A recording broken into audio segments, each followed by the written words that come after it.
नमस्कार दोस्तों, मैं हूँ पूजा गुप्ता। मैं आज आपके लिए लाई हूँ बिल्कुल एक नई कहानी। मुझे पूरी उम्मीद है दोस्तों, ये कहानी आपको ज़रूर पसंद आएगी।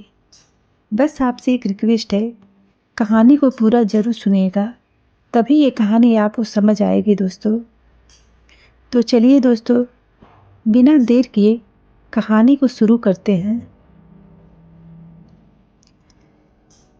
ये कहानी हिमालय के बर्फीले पर्वतों के बीच एक घाटी की है, जिसे लोग तिलस्म घाटी कहते थे।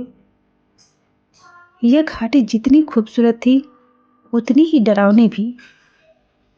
कहते हैं कि यहाँ हर चीज़ जादू से बधी हुई थी।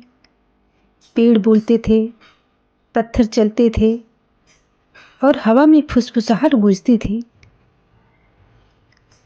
लेकिन सबसे बड़ा रहस्य था अमृत लोक, जो इस घाटी के पार छिपा था। दोस्तों, कहा जाता था कि अमृत लोक तक पहुंचने वाला इंसान अमर हो जाता है और उसे असीम शक्तियां मिलती है। पर यह काम सिर्फ उसी का था जिसका दिल साहसी और आत्मा निष्पाप हो। पर ऐसे लोग मिलते कहाँ हैं जल्दी।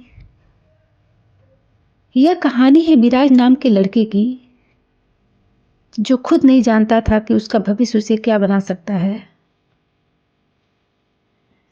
एक रात विराज जब सो रहा था, उसने सपने में देखा कि एक सुनहरी रोशनी उसे पुकार रही है।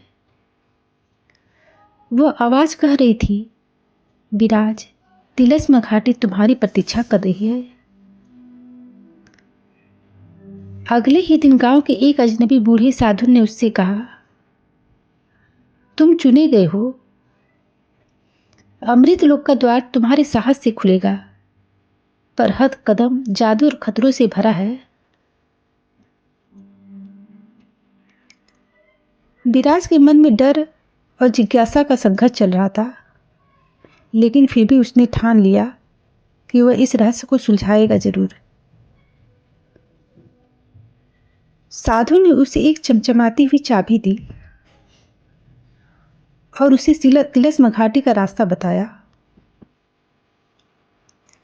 जैसे ही विराज घाटी में पहुंचा, एक विशाल पत्थर का दरवाजा उसके सामने प्रकट हुआ।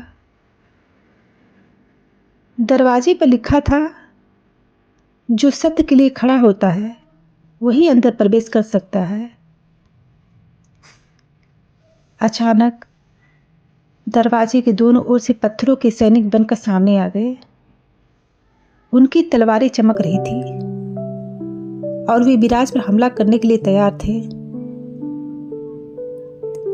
तभी विराज को याद आया कि डर से बड़ा कोई दुश्मन नहीं होता। उसने साहस के साथ सैनिकों को देखा और कहा, मैं सत्य के लिए तैयार हूं। मैं यहां सत्य के लिए आया हूं। सैनिक रुक गए और धीरे धीरे गायब हो गए। दरवाजा अपने आप खुल गया। अंदर का रास्ता अजीब था। वहां एक नदी बह रही थी, लेकिन उस पर पुल नहीं था।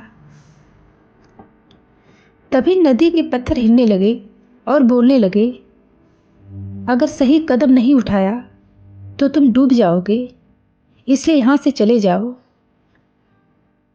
विराज ने ध्यान से देखा। हर पत्थर पर अलग अलग चिन्ह बने थे। उसने देखा कि एक पत्थर पर सूर्य का चिन्ह था। उसने उस पर कदम रखा और पत्थर ठोस हो गया। धीरे धीरे उसने सभी चिन्हों पर कदम रखते हुए नदी को पार कर लिया। उसका आत्मविश्वास और बढ़ गया। अब वह एक ऐसे जंगल में पहुंचा जहां हर चीज उल्टी पुल्टी लग रही थी। पेड़ों की जड़ें ऊपर थी और पत्तियां नीचे। उसको बड़ा अजीब लगा। वह सोच रहा था, ये कैसा जंगल है, ये कैसे पेड़ हैं। उसे समझ में नहीं आ रहा था। हवा में भी अजीब गूंज थी। हर दिशा में रास्ते थे और हर रास्ते पर चमचमाते हुए झरने थे। झरने उसे बुला रहे थे। झरने उसे बोल रहे थे, आओ, यह रास्ता अमृत लोक तक जाता है। लेकिन विराज ने अपनी अंतरात्मा की आवाज़ सुनी। उसने झरनों की बातों पर ध्यान न देकर उस दिशा में चलना शुरू किया जहां गूंज सबसे तेज थी। अचानक जंगल गायब हो गया और उसके सामने एक चमचमाता महल खड़ा था। महल के दरवाजे पर एक स्वर्ण प्रतिमा थी जो एकदम जिंदा लग रही थी। वह बोली, इस महल में प्रवेश करने के लिए तुम्हें अपने सबसे बड़ी लालच का त्याग करना होगा।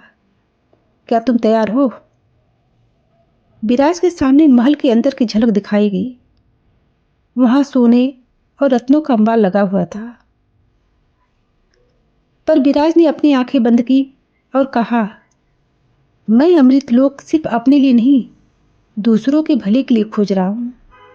स्वर्ण प्रतिमा मुस्कुराई और रास्ता अपने आप खुल गया। महल के अंदर 7 जादुई दीप जल रहे थे। हर दीप के नीचे एक पहेली लिखी हुई थी। एक आवाज गूंजी, इन पहेलियों को हल करो, तभी अमृत लोक का द्वार तुम्हारे लिए खुलेगा। पहली पहेली थी, जो दिखता है वह सत्य नहीं, सत्य को महसूस करो। विराज ने अपनी आंखें बंद की और ध्यान लगाया। उसने देखा कि 7 दीपों में से एक की रोशनी हल्की थी। उसने उस दीप को छुआ और पहला दीप बुझ गया। अब दूसरी पहेली थी, जो देता है वही अमर होता है। विराज ने अपनी जेब से एक मोती निकाला जो उसकी माँ ने उसे दिया था और उसे दीप के पास रख दिया।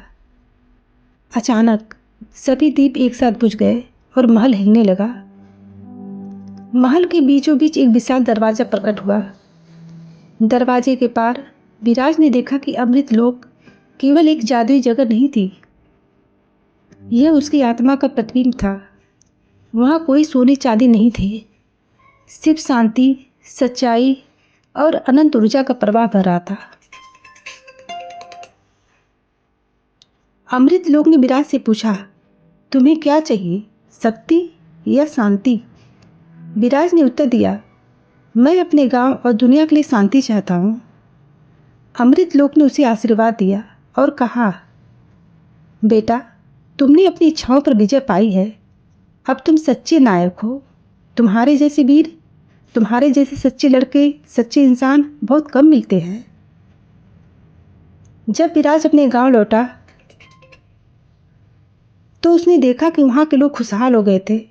हर खेत हरा भरा था और हर इंसान के चेहरे पर मुस्कान थी। अमृत लोक की शक्ति ने उसे नहीं बल्कि पूरे गांव को आशीर्वाद दिया। सच्चा जादू न तो अमृत में है, न ही शक्ति में। सच्चा जादू सच्चाई, साहस और दूसरों के लिए त्याग में है। दोस्तों, इस कहानी का हर शब्द जादू से भरा हुआ है। हर बार जब लोग इसे सुनते हैं तो उनके दिलों में एक नया रोमांच जाग जाता है। कहानी आपको कैसी लगी? दर्शकों, प्लीज़ मुझे कमेंट करके ज़रूर बताना।